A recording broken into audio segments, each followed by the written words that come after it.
the second webinar in our Drug Court Month webinar series. I'm very happy to have you all back. I see some returning folks.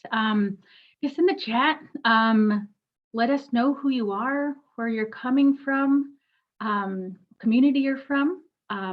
My name is Precious Benali. I am a citizen of the Diné Nation, originally from northern New Mexico.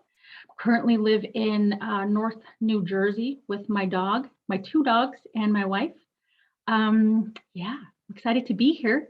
So just to remind everybody on today, attending today's webinar, that we're hosting these webinars all month long to honor Drug Court Month. The same Zoom link for all the webinars. It's every Wednesday, the same time, 11 a.m. Pacific, 12 p.m. Mountain Time, 1 p.m. Central, and 2 p.m. Eastern. Today we have Lori. Next week we have the team from Little Traverse Bay Band of Odawa Indians. We have Rhonda DeConti the week after that, and closing out webinar series is Albertine Pino, talk about her story as a participant, then a graduate, and now a recovery support specialist. So next slide, please, Lori. To remind you again, we have two events coming up. We have the Rise 22 Tribal Trek, where it's being hosted in Nashville, Tennessee. Can register for that. Again, we're looking forward to seeing everybody who will attend that. So please come and say hi. We would really like that. And at the end of September in Albuquerque, New Mexico, we are hosting our annual Tribal Healing to Wellness Court Enhancement Training. A really great program, conference organized for you guys. So looking forward to having you all there. And as always, it's free to attend. Please visit the website at enhancementtraining.org for more information. Next slide, please, Lori. And we have our publication list that we talked about, but I wanted to bring your attention to our latest publication. It is the Intergovernmental Collaboration publication. It was published back in May 2020. So give that a look, because I know that is something that we all strive towards, is just collaborating with different governmental entities. So like the rest of our publication series, it's full of wonderful information, helpful information put together by experts in the field. And you can all find those at wellnesscourts.org. All right, next slide. I think this is Lori. I'm going to hand it over to you, Lori. Please introduce yourself, and thank you for joining us. Thank you, Precious, and thank you to Tribal Law and Policy Institute for having me. Good morning or good afternoon to all of you, and thank you for being here. I am excited to be here for this month of May and celebrating treatment courts. What a great month it is for us. For all of you who are working with treatment courts, I'm sure many of you have been following the stories, the wonderful stories that we've been hearing about within your programs. I've been reading on the national site and talking to some Native communities about the successes that have been happening within your programs, whether that be graduations, alumni coming back, sharing their stories of continued recovery, expansions within your program, and even startups of new programs. So what a great time to be in this field, working on recovery and advances in the field. So it's an honor to be here talking today. My name is Lori Vallejos. I'm a licensed clinical social worker, and I've been in the field for since about 2001. I have a bachelor's and master's in social work, where I got that at New Mexico Highlands University. And I first started working in treatment courts, working with the 2nd Judicial District in Albuquerque, New Mexico, working with the Juvenile Drug Court Program. And it was there that I got trained in moral recognition therapy. About 6 years ago, I started working with the Pueblo of Laguna Behavioral Health. And I currently work with the Pueblo of Laguna, and I serve as one of the team members on our Healing to Wellness court.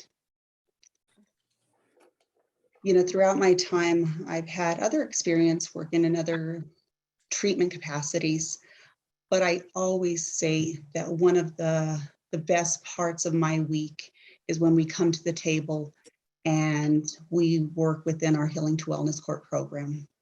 It is there where I truly believe that some of the most, the tremendous. You didn't give me an answer back. Some of the change happens within the programs. So I believe in the work I do, and I see all the hard work that go into the programs. So it's always a great honor to see the celebrations that are happening within the month of May. So today, there's a few objectives that I have. The first is participants will know the disease model of addiction and how this relates to our clients in Healing to Wellness court. The second is participants will be able to identify when adjustments are necessary in order to respond to clients' behaviors.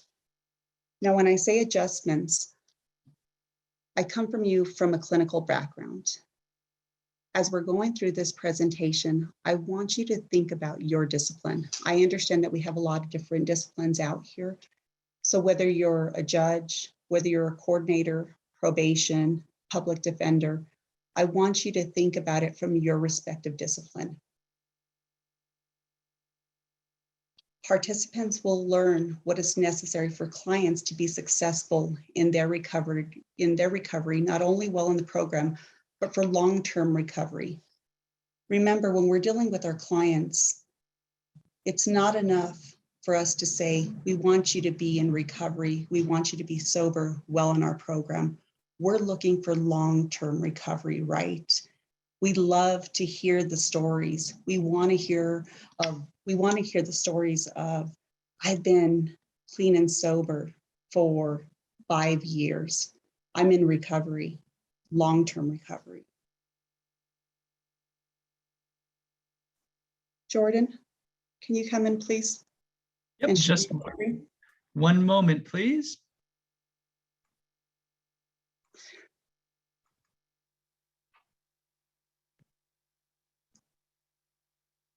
So as Jordan's going to start this, before he does, Jordan, will you pause for just a moment? I want to start off, and I want you to start thinking about what is addiction. We're going to go back after, and we're going to talk about what the definition of addiction is. But I want to share with you this short film. As you watch this film, I want you to think about how this relates to your clients and the work you do. Go ahead, Jordan.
Jordan, can you pause, please?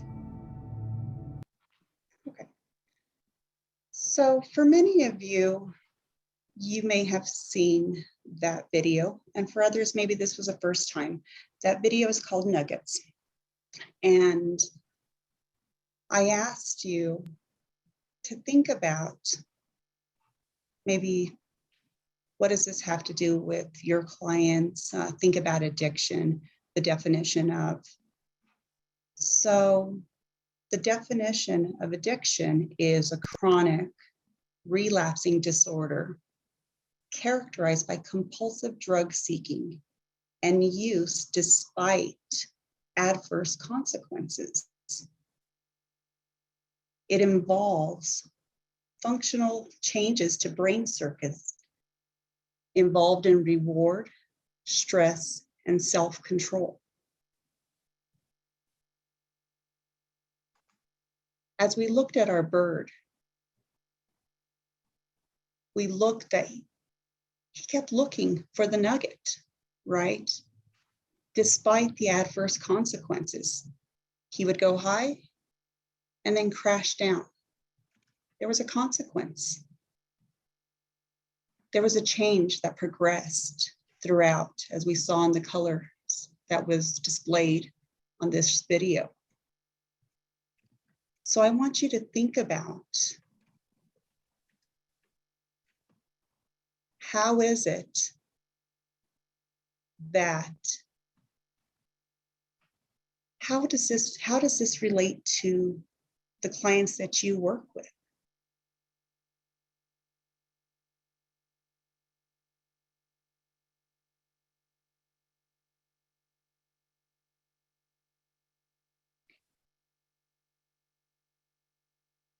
So if we can just have a moment, and I'd like you to share, what are your thoughts of the video? If we could have some people in the chat box respond to these questions. How is this like your clients that you may see in your courts? And Precious, can you watch the chat? Sure will, Lori.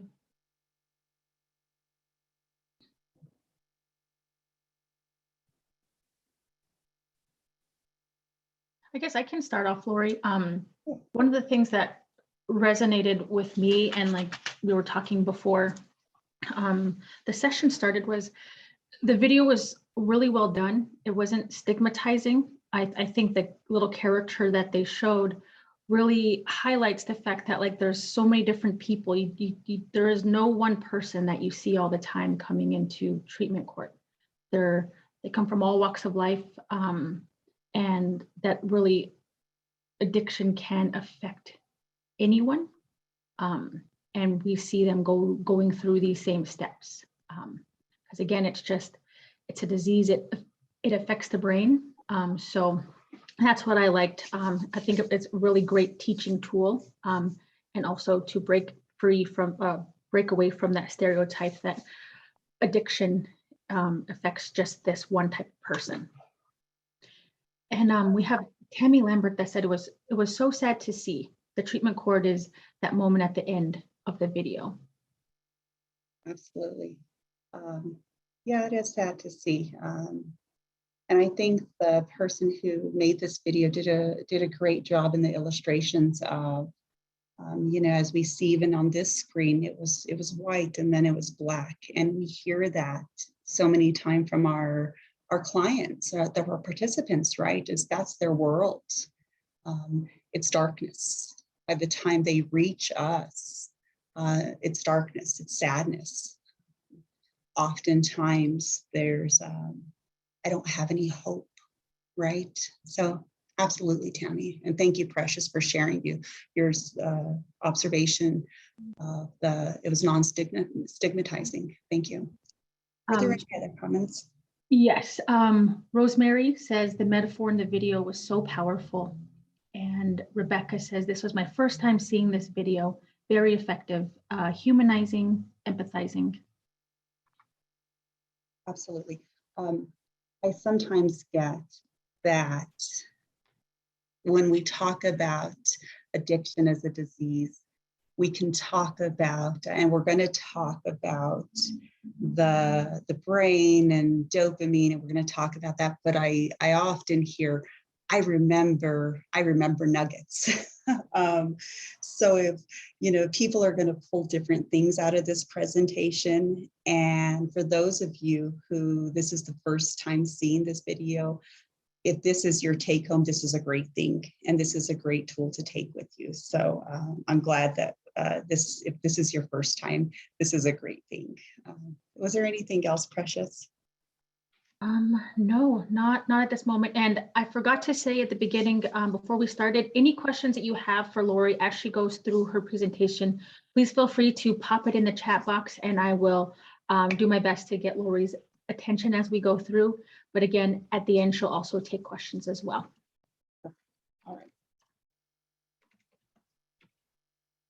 So it's important for us to have an understanding of the science of addiction. And we don't have to know everything about the science, but it's important for us to have some idea of what's going on with our participants, because whether we serve as a coordinator, probation officer, clinician, the judge, we need to know what's happening with our participants when they're in our program, right? So I always think about this as, our participants, even though we have phases that are assigned to our program, right? Whether that's an orientation phase to start or phase 1, depending on your program, we think of that as a starting point. However, when I think about a starting point for our participants, they're not all starting at the same place with their recovery or their sobriety. Their brain may be at a different place depending on when their last use was or the drug of choice that they were using. And what I mean by that is there's a cloud, right? We hear about, I'm feeling kind of foggy. My brain isn't working right now. So depending on where they're at when they're coming into your program, they may not be at the same place. So, it's kind of like, we're starting them at orientation phase. We have all these expectations from them, but realistically, is their brain able to, are they able to fulfill all of these requirements? So if, are they able to make it to all of their appointments? Are they able to remember everything? What should we expect from our participants based on the science of addiction? So that's why I think great that we need to know something about what's going on, right? So, we know that alcohol, drugs affect not just family, social, all these other areas, job. Clearly it affects our body, our organs, but it affects our brain, right? So let's talk about the areas of our brain and I'm going to highlight 3 of them right now that we should pay attention to because it has an effect on decision-making, emotional regulation for our participants. So the first area that I want to highlight is— really quick. Sorry to interrupt you. If you want to share your PowerPoint screen to see that image of the brain. Is the PowerPoint, are you guys seeing the prefrontal cortex area of the brain? Well, not right now. Okay, so let's see.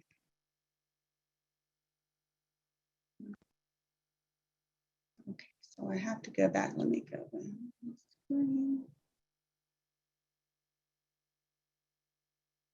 Okay, we see it now. Am I back on? Okay. We must have got disconnected there when we switched over. Okay, so the first area that we're going to look at is the prefrontal cortex. We know that depending what program that you're coming from, if you're coming from a juvenile healing to wellness core program, or if you're working in a program where your participants are younger adults, this is the last area of the brain that's going to develop, making young adults more vulnerable. So this is the part of the brain where planning, problem solving, decision making, self-control, that's where that's happening right here. Sometimes we're asking our participants to, why don't you make a schedule? Why don't you figure out how you're going to get to the program, find a job, make good decisions? And the truth is, their extended, their drug use, their all the last 4 years of their life of their using has had an impact on, right? So we have to be mindful of this when we're talking with our participants because this part of the brain has been impacted. And that fogginess that they're talking about when they're saying, I just couldn't get up. I don't know. I decided that I wasn't going to go to group today because I decided I was just going to go. I needed to go. I wanted to go buy some clothes today, or I decided it wasn't important. I just didn't feel like it, right? This part has not quite started working right again. So that prefrontal cortex has been impacted. The other part of the brain is the extended amygdala. this plays a role in stressful feelings such as anxiety and irritability. So we see that with our clients, right? Is they talk about, I'm stressed, right? This is a lot for me. You guys are asking me to do all of these things within the program, and they're quite irritable. And this is that part of the brain that for normal people, right, who don't have substance use disorder, they might be able to manage. They might have be able to regulate their emotions. Our participants aren't quite able to do that. So they have a difficult time managing that stress. When someone is withdrawing from the drug, this is a part of the brain that motivates them to, hey, use again, right? Instead of saying, no, I shouldn't use, that prefrontal cortex saying, don't use, right, to make that good decision. This is that part of the brain right here that's going to motivate them to use again, right? That extended amygdala, right? That stress is kicking in, and they're not able to make those good decisions, right? Because that prefrontal cortex is being impacted again. So these two parts are working together, and they choose to use again, right? So then we're looking as a program, we're looking at saying, what do we do? This person had a lapse, or they've relapsed again.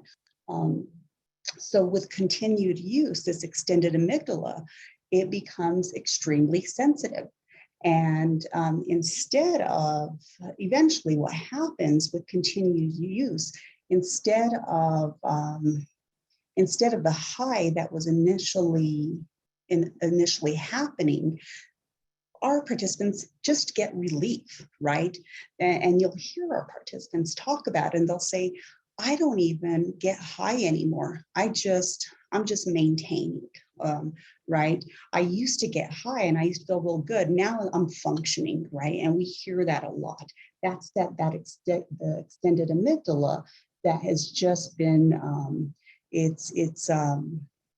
that's the part of the brain that's impacted there. The other part of the one, and you can't see it, or Precious, can you see that part? I know on my screen, the basal ganglia. Can you see that on yours? Yeah, it's like a whirlwind or. Okay, all right.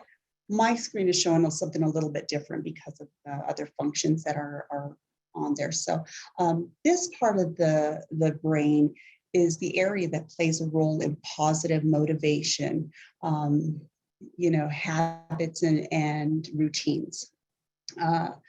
Drugs overactivate this circuit, producing the higher the euphoria. So with repeated exposure, the circuit adapts, making it difficult to feel pleasure from anything else. So, the reason I want to spend a little bit of time talking about this area, and, for especially those of you that are doing family dependency courts or treatment courts, or working with, maybe you're working with mothers you're trying to do some reunification with children, right? And I want to share a story about that one because I've worked with mothers who have had their children taken from them because of their alcohol or drug use. And in talking with these mothers, they say, I really want to have my children back in my custody, but the power of the substance is so great. And it's not that I don't love and care for my child, but the pleasure that I once had from the bonding with my child, it's different now. It's been impacted, and that drug has taken over. This is that area of the brain where that connection, the bonding happens, right? And so when I talk about the repeated exposure to this circuit adapts, making it difficult to feel pleasure from anything else, That's exactly what I'm talking about, right? When we talk with our participants and they say, you know, I used to have enjoyment from other things. I used to like to play sports. I used to like to be with my family. I used to like beading. I used to like being in the community. And now the only thing I do is I drink or I use drugs. This is that area of the brain that we need to think about when we're planning interventions, when we're planning on how do we work with our participants, knowing the science of addiction. So it's not just that our clients don't want to, we have to understand that this is the science, right? We have to look at how do we work on connection? How do we build those adjustments to our treatment, right? And like I said, whether you're a coordinator, whether you're probation, whether you're on the bench, you know, whether you're doing that motivational interviewing, you know, in any capacity that whether you're their treatment provider, how are we going to build connection?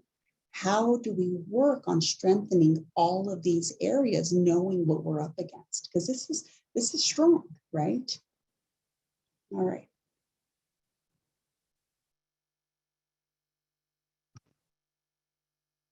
Okay. So as we're looking at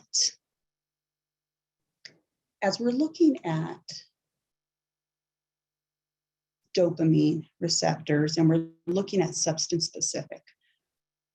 For the sake of this presentation, it would be too much. And if you guys read what the content of this presentation was going to be about, there would be no way possible that we'd be able to talk about all the science of addiction within this one presentation, in addition to getting to SAMHSA's 4 dimensions and the other things that we're going to address today. So I had to pick one drug that we were going to highlight today, and then give you a reference of something that you can look on your own when we look at the science of addiction. We know that many drugs talk about dopamine, and dopamine is that feel-good chemical, right? That we all hear so much about. We like dopamine, right? It makes me feel good, right? And for many of us, there's something in our lives that give us that natural feel good. For some of you, it may be a food, right? I love food, so that's an easy one for me. Is I like fresh baked cookies, or I like maybe my favorite cup of coffee in the morning. It may be connection with somebody that we love, right? That makes me feel good. So our body has natural dopamine that it creates. Going back now, as I said, for the sake of this presentation, I chose to highlight one of the drugs to discuss of how this works within our brain. And the one I'm going to talk about today is methamphetamine. So as we look to the right, these are the dopamine pathways. Over to the left is where I want us to focus most of our attention to. And when we look at the dopamine, right in here, the little blue dots are dopamine. And this is where the dopamine is stored at. Meth mimics dopamine. So when meth is taken in, meth comes in to the body, and it's taken in to this area. What happens is meth will find its way into this area, and it'll kick out the natural dopamine that our body creates. Okay. What's going to happen at that point is the dopamine will get pushed out here, and it will get pushed out into the synaptic cleft, and that's this area right here. At that point, it will bind over here to the receptors. And with most, with drugs, it's like a lock and key, and it's going to bind. And what happens with meth, it overstimulates the receptors, which it binds over and over to the receptors, overstimulating this area. This was what makes it highly addictive, due to the meth working on the brain's reward pathway. This is what makes users feel intense pleasure, and this is where, when we say meth highly addictive, we see them say, I started using, and within a couple of months, I had lost everything, right? As opposed to some of the other drugs where they say, it took a little bit longer for me to become to where I had lost my home, my family. Meth is one of those ones that's a little bit, it happens more rapidly. But what I would, for the sake of time, and I'm going to ask Precious to put in our chat box.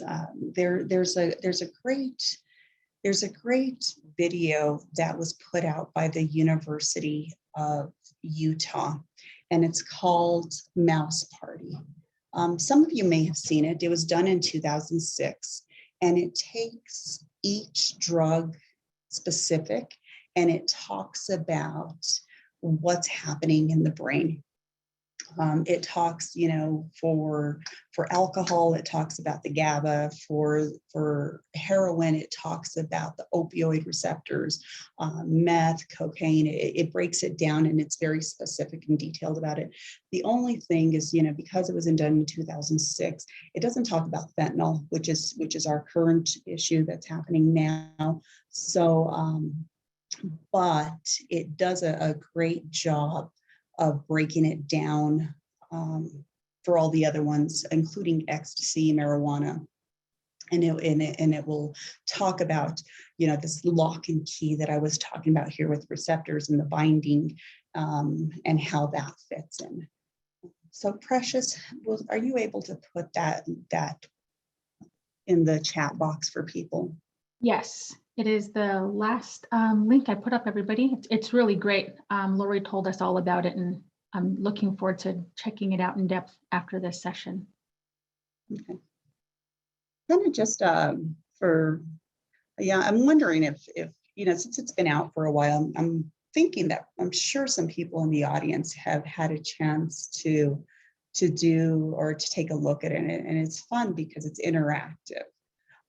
You can play with the mice and drag them over to the chair and find out what's going on in their brains. So I encourage all of you guys to take a look at that. Okay, so now I want to spend some time in talking about how do people recover. So first way that people recover are going to be non-clinical. And the reason it's important for us to know about this is because within many of our programs, this is something that we offer within our Healing to Wellness programs as part of our programming. This is going to be 12-step meetings. This is going to be spiritual groups. This is going to be some community organizations, right? This is going to be a non-clinical approach. And I think this is important because we have thousands and thousands of people who have recovered in non-clinical settings. I'm a clinician, right? But I'm all for other approaches because it's not a it's not a cookie cutter approach, right? People are going to find different ways to recover. So if we can offer our participants options, I think that's great, right? I just recently was, yesterday I was facilitating our treatment group, and one of our alumni showed up. And the great thing about this person is, while he was in our program, he chose to also do a 12-step program. And within that time, he led a very strong 12-step program as well. And he's still a part of that. So these non-clinical programs, they work, right? They work for many people. So many people do recover in non-clinical settings. And I think it's important that we offer these. And so whether that's a requirement in your program or it's something or an option, they work for some. So now clinical, this is us, right? These are our participants.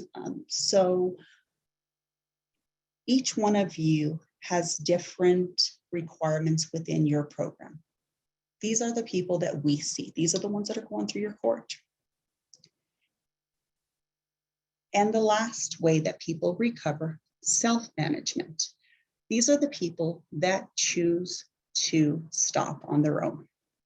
So we hear about this all the time. I've heard different phrases used for this. I've heard miraculous recovery, spontaneous recovery. You hear about these people. Sometimes they'll say, I was drinking heavily. Sometimes you'll hear, I was in school and then I met my significant other and I just stopped. Or some people will say, I had a child and I stopped. Or something happened to me in my life and I stopped. Self-management. So the next thing I want to talk about are SAMHSA's 4 dimensions. As we talk about SAMHSA's 4 dimensions, there's going to be some overlap with when we talk about the second part of it, and that's when we're talking about recovery capital. And I want you to start thinking about that because you're going to hear similarities from, SAMHSA was talking about this years ago, recovery capital. I've been hearing about this for the last few years, but I always will refer back to SAMHSA and their 4 dimensions. So the first thing when we talk about SAMHSA's 4 dimensions is they talk about health, right? And the way SAMHSA defines that is health is defined as overcoming or managing one's diseases or symptoms by making informed, healthy choices that support physical or emotional well-being. I want to highlight diseases here because, as we know, our participants don't just come to us with one problem. Right? It's not just, I have an alcohol or a drug problem. They're going to come to us with, maybe they come to us with depression. They might come to us with bipolar. They might come to us and say, I have physical pain. I might have cirrhosis, right? So SAMHSA says that if we're not addressing their health, and we're not just talking about their physical health, their emotional health, we have to look at their overall health, right? In order for us to, when we're looking at wellness, right? So we can't just treat the substance use disorder, and we know that. We have to be treating simultaneously. This is important. So as we're looking at setting treatment goals, we need to be identifying all of this. Mental health, physical health, medication-assisted treatment, right? We need to be looking at all of this. If someone is so depressed that they can't get out of bed, are they going to show up to your program? Absolutely not. If they're not mobile, if they physically cannot get out of bed because they're in physical pain, are they going to be able to make it to your program? We need to see where they are with their health. Now, the other thing that I have found, and this has been a struggle within our Pueblo, is, medication-assisted treatment. And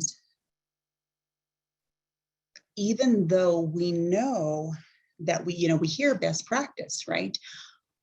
We have seen that within our participants, people are more reluctant to say, I'm more willing to go see a doctor for any assistance with with medication or my substance use disorder.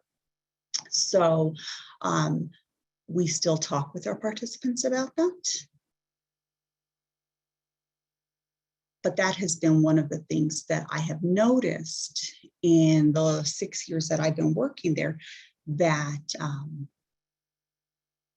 we're not there yet. So health is something that we need to always be assessing.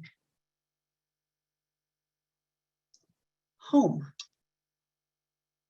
Do our participants have a safe and stable place to live?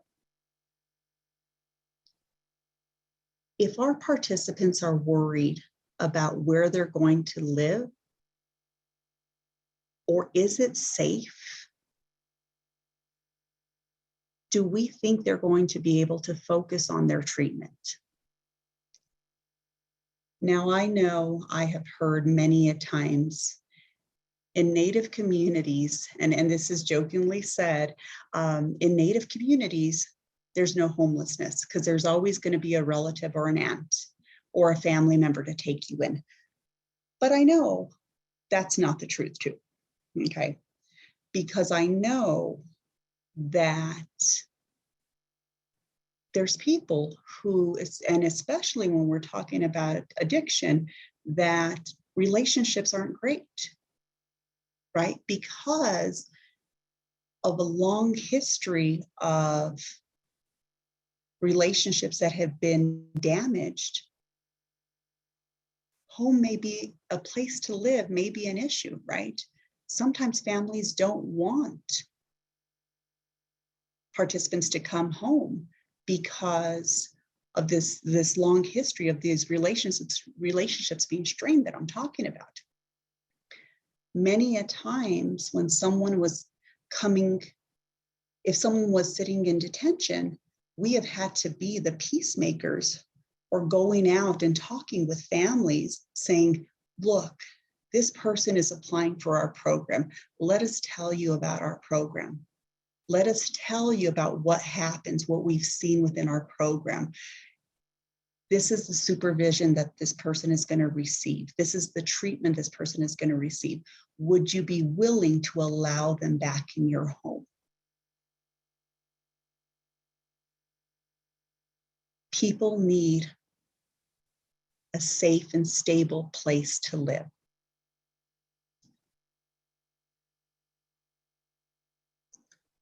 Purpose.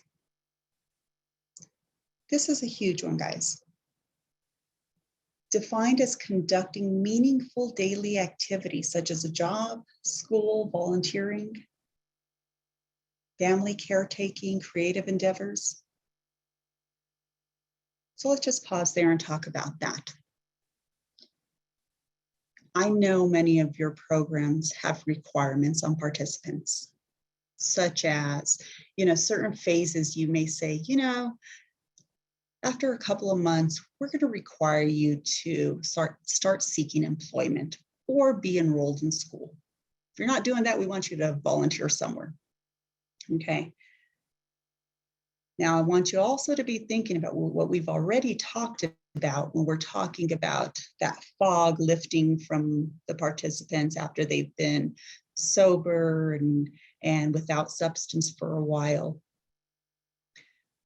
So SAMHSA talked about people have to have purpose, right? If someone's going to remain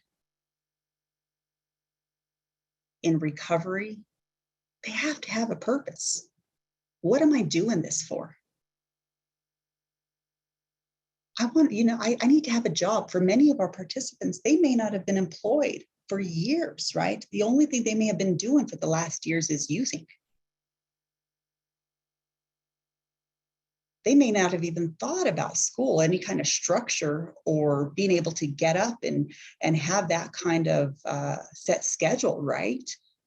Or volunteering in the community. That may have been so far-fetched of getting out in the community and letting the community see them, right?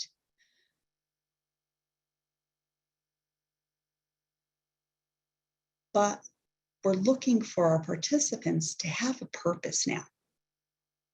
We know that, right? We want them out there. And while they're in our program, we need to offer those things, right? It's not enough to say, go find something.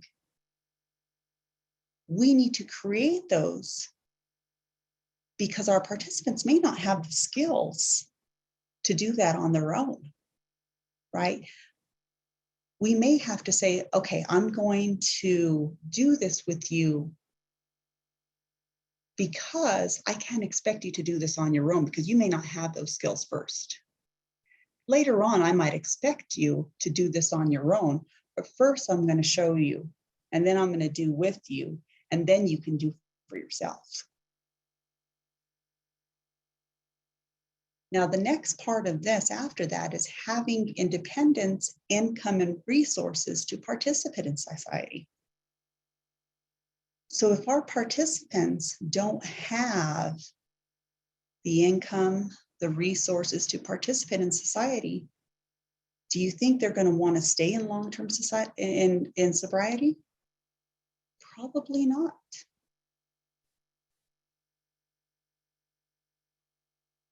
They're probably, they may say, what's all this for?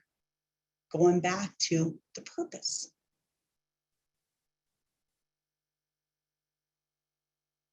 Slowly, they're gaining that independence, right? They're no longer incarcerated. They're trying to work towards getting out of the legal system, right? That's that independence. We want them to find employment so they can have some income, so they can start supporting themselves, their family.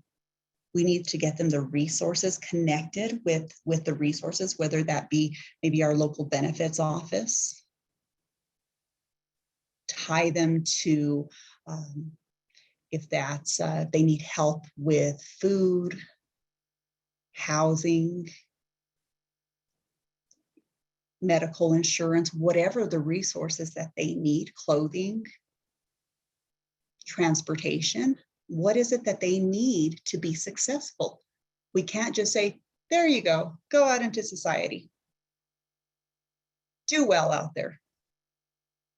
We need to help and link them, right? This may be the first time that they're getting out there. Do with them. Show them how, so that they can do for themselves later.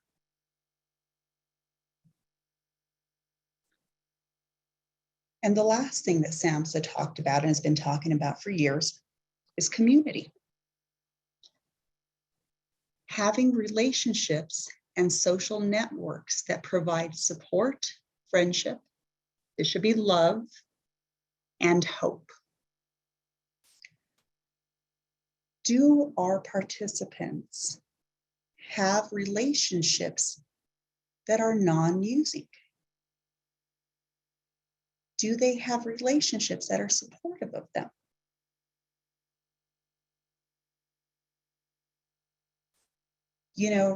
When we get participants into our program, sometimes we've just yanked them out of their world, right?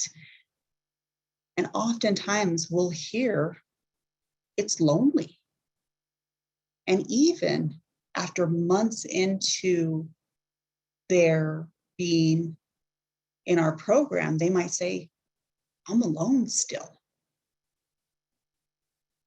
So are we providing opportunities for them to interact with other people that will support them? That's why it's so important. You know, many times we'll talk with people about, do you have an alumni group? What opportunities are you providing within your program for your participants to connect with other people who are not using, who are abstinent from alcohol and drugs? We hope that there's some family. We hope that there's some friends that can provide that. If not, how are we connecting them? You know, there's recently we were able to take some of our participants into Albuquerque and connect them with the Red Road Convention. And that allowed them to connect with other people who were in recovery. And that gave them an opportunity to say, if they were looking for sponsorship, guess what? Here's people who have had 20 plus years, or some people who are maybe 2 hours into their recovery. So, you know, are we providing opportunities of this community, right? Community sometimes has to extend beyond your bounds.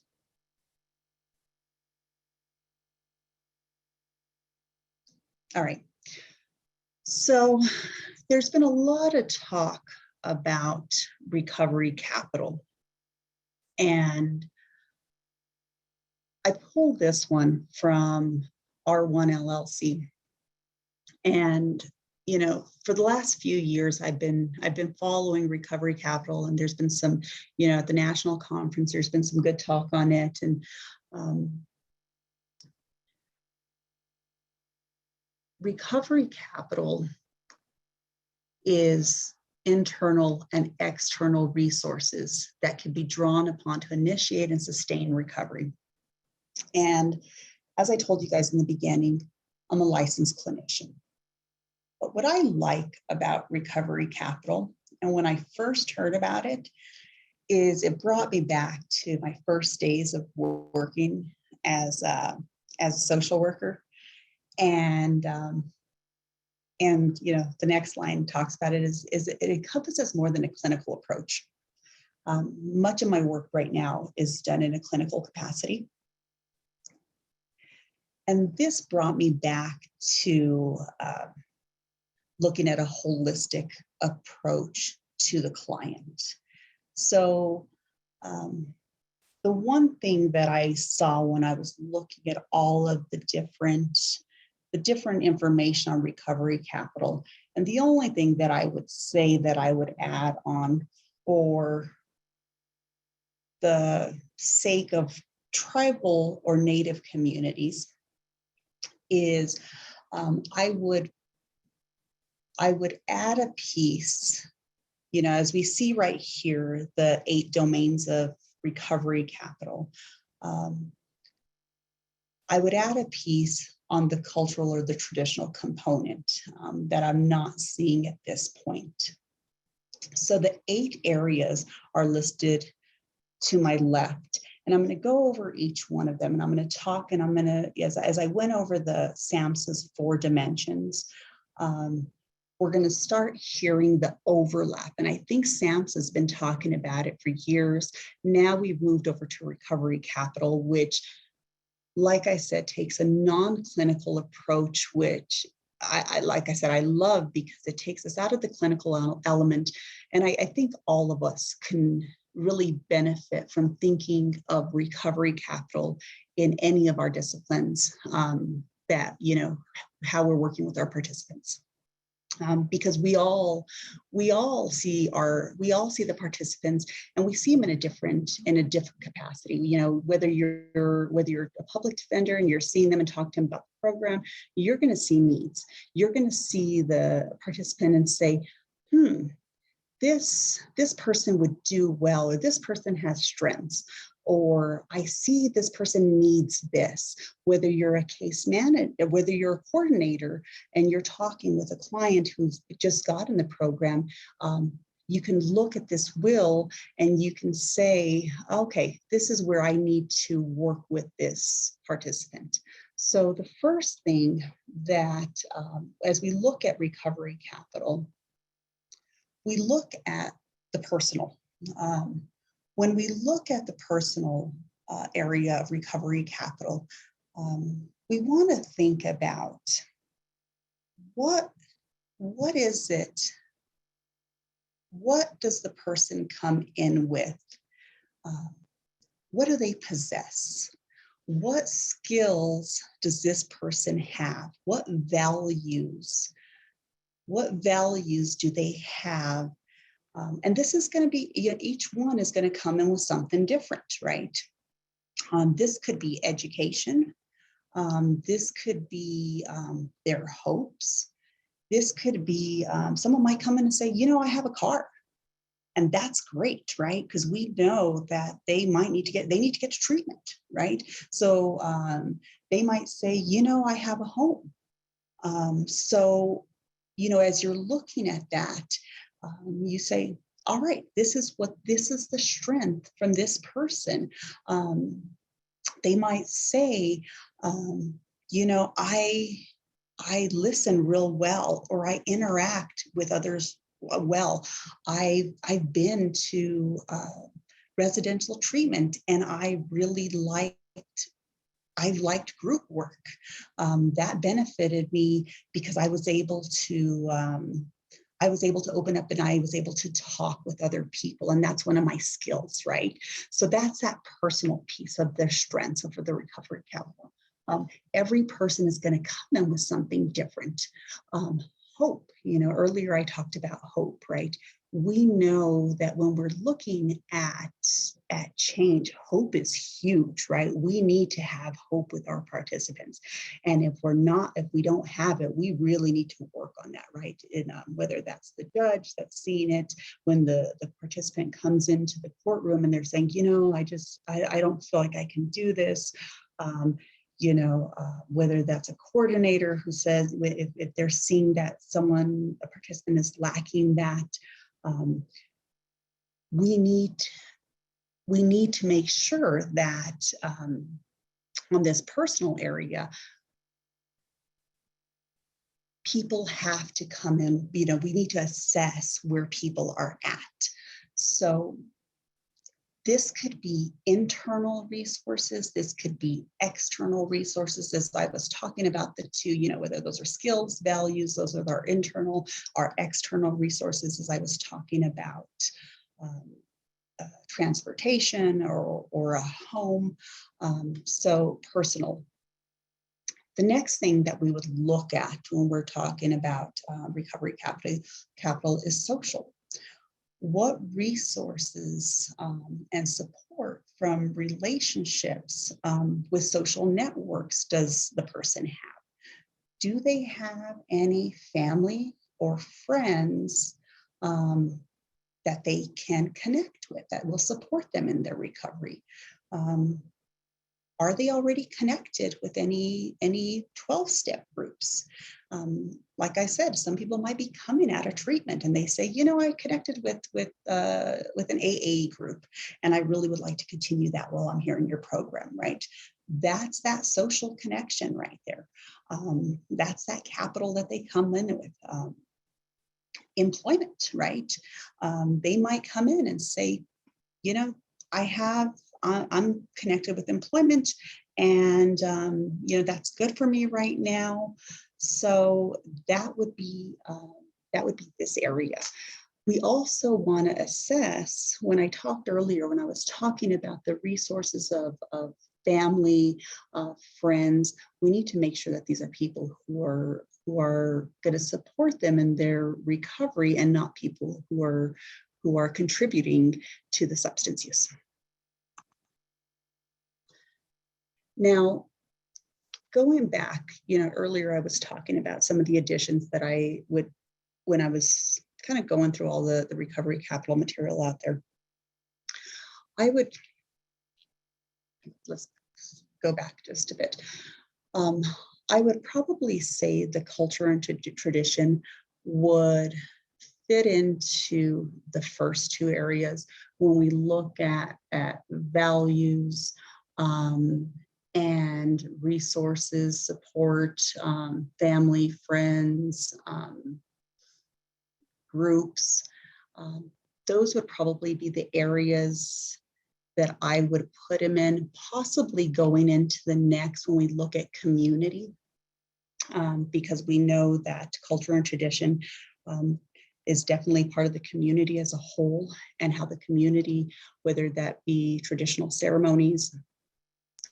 So going on to community, when we look at this wheel of recovery capital, we look at access to local community resources, housing.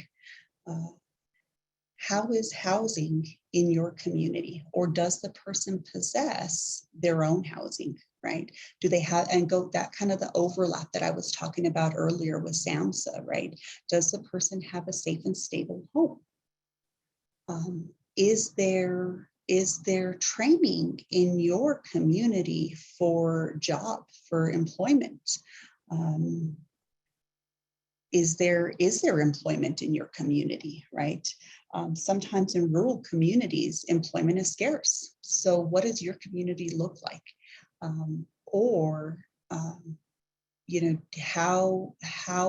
Where's the nearest place for someone to work? How are they going to sustain themselves? Earlier, we were talking about financial security, right? So that would be one of the things that we would be looking at within community. Transportation, does your community have public transportation? How are people going to get around? If we look at saying, I want you to go see a doctor to get evaluated for medication-assisted treatment, well, is there a way that people can get around? How is someone going to make that, to make it to go to the doctor? Or to, if all of a sudden we say, we want you to make your health a priority, and you haven't gotten a well checkup in over 4 years since you've been doing heroin, but there's not a way to get them there, right? We can't ask people to do these things if there's not the resources available.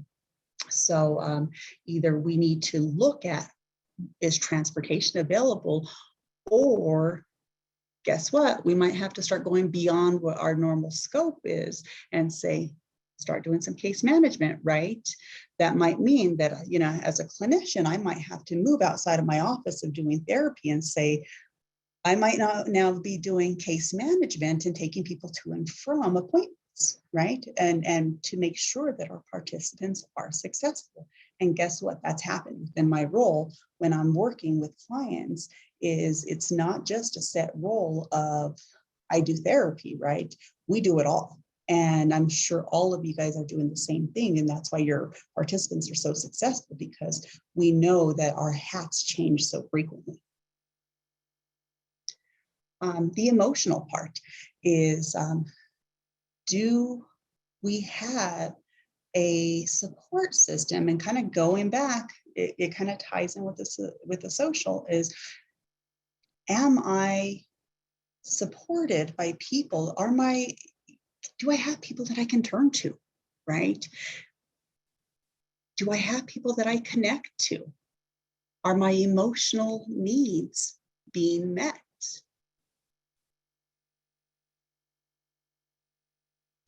Commitment, that's huge. Okay, so how motivated am I to be sober? And let me take that even one step further. I always say there's a huge difference between being sober and being in recovery. because being sober is the absence of the alcohol or drug or the other addictive behaviors such as gambling, right? Or other addictive behaviors. But what is your commitment? Some people come in with a strong commitment, right? When we talk about the phases of where are they at? Are they pre-contemplative? Are they, where are they in their stage of change, right? What is their commitment to this program, right? And when I talk about, earlier I was saying about people start at different places. I also think people's commitment is at different places when they get into your program. Some people might say, I'm here because my family wants me to be here, or I'm here because,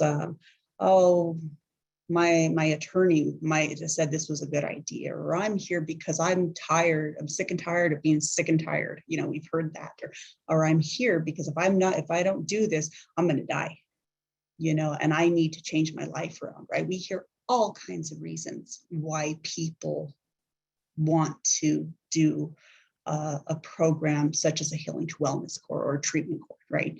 What is a person's commitment to change? So we need to check where someone is at with their commitment to change. Well-being. When I look at well-being, I always look. It's kind of like a three. I look at it as a triangle, a three-part thing: the mental, the emotional, and the physical. I'm looking at an overall wellness for that. So their mental health, their emotional health, and their physical health.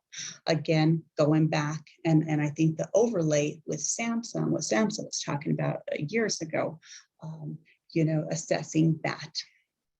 Now, going on to the next two, when we look at the barriers for our participants when we're looking at recovery capital, this is what we addressed early on, right? So when we're looking at assessing for our programs, we're looking at, when I get a referral, I say, give me the criminal history.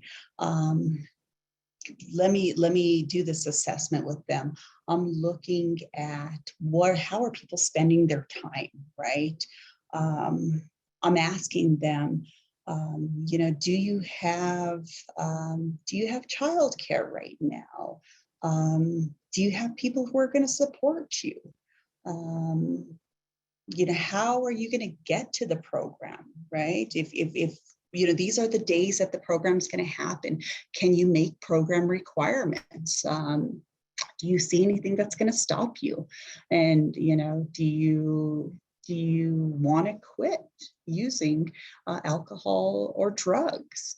Do you see anything else that would hinder progress in this program, right? So identifying all the barriers that they might see. Maybe legal barriers, right? We might be dealing with joint jurisdiction, right?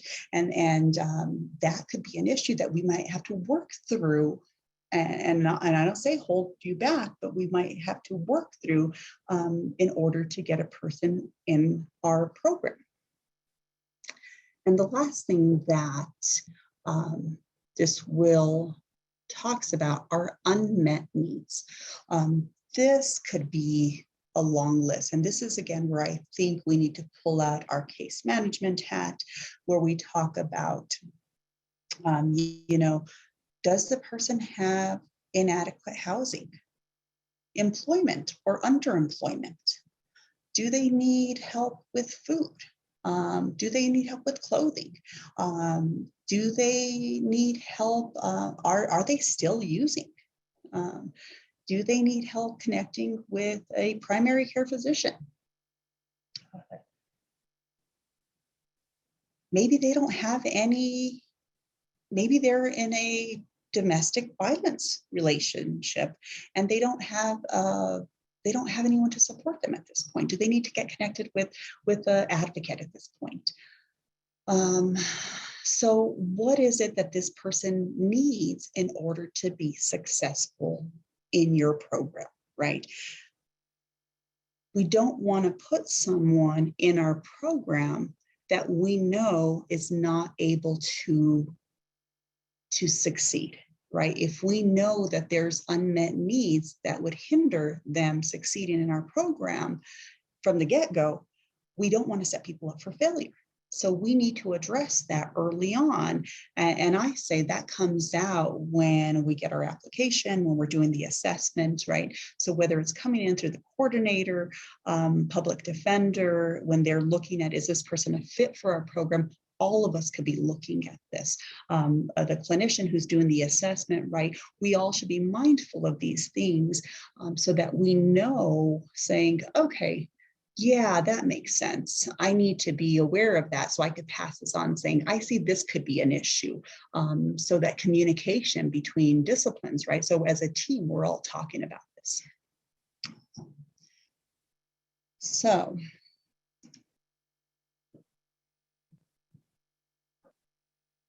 now going on to the next. So it looks like, okay, so it looks like we're right about time, which puts us right with our last slide with questions. Do we have any questions?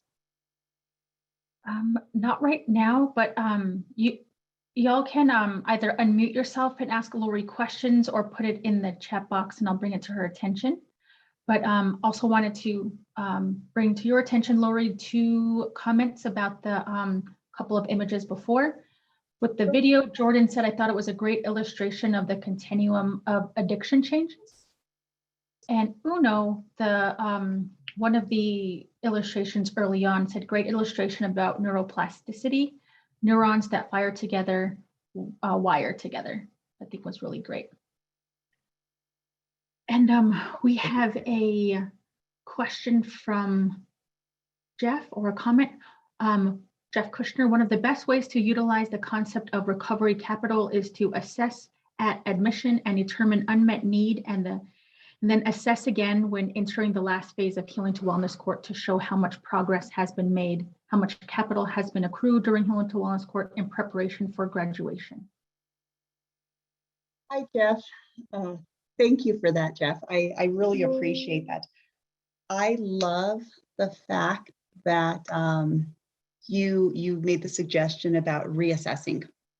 And the reason I love that is you're absolutely right. I talked about assessment, but to reassess is always important, right? Because there is so much progress that is made during the time. And for us to reassess is important because we capture that, right? And when we reassess, we do. So thank you for sharing that. I do appreciate that. And no other questions or comments. Just want everybody to know that Lori works very closely with us at TLPI as a consultant. So she just knows a whole lot about Healing to Wellness Court and how to provide treatment to participants. So if you all have any questions after the presentation, she has her email up right here. You guys can reach out to her, and hoping as we go on and conduct more events, organize more events, you'll be able to see a lot more of her. We really enjoy her expertise, her delivery of the information. And I thought this one was really great, full of useful information, but presented in such a great way. So thank you again, Lori, for taking your time to provide this session for us. We really do appreciate it. Thank you, Precious, and thank you all for being here with us today. I am here available. Reach out to me if there's anything that I could be of assistance with. And I really hope you guys enjoy the rest of your month with your programs. I know you're all doing great things. Please take the time to celebrate your programs, your participants, because you guys are all wonderful. So this is a great time. You know, this month, in addition to any other time, because it's always a great time to celebrate our programs. But thank you again for being here, and I look forward to talking with any of you. Great, thank you, Lori. And as always, Jordan, please fill out our evaluation. Jordan posted the link. We had a really great response on after Monday's presentation, so please take this time. It really helps us out to produce these webinars and just to make them a whole lot better. And again, we are going to be coming back together on Wednesday next week to hear from the team at the Little Traverse Bay Band of Odawa Indians, talking about the importance of peer recovery support. So thank you all again, appreciate it, and have you all selves a great week.